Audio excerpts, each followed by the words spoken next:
بعضیا میگن که آیا سرطان واگیر داره، سرطان مصری هست یا نه.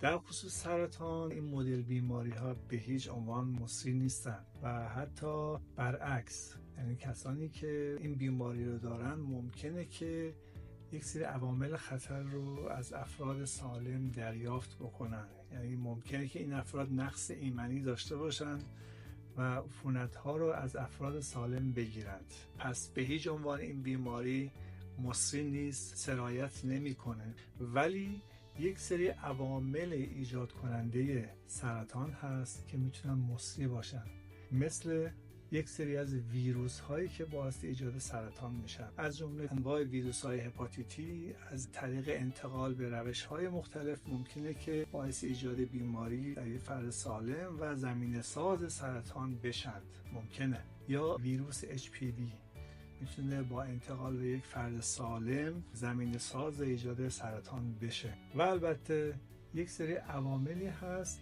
که مصری هستن و میتونن باعث سرطان بشن، از جمله همنشینی با افراد سیگاری، مصرف الکل. ممکنه که مصرف الکل هم مصری باشه، آدم عادت میکنه، آدم یاد میگیره از همنشینش. عدم فعالیت فیزیک مصریه.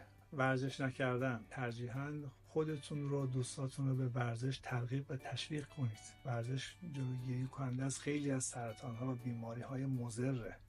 سرطان به هیچ عنوان مصری نیست، از فردی به فرد دیگه سرایت نمی‌کنه، ولی گاهن عوامل ایجاد کننده سرطان ممکنه که از یه فرد به فرد دیگه منتقل بشه.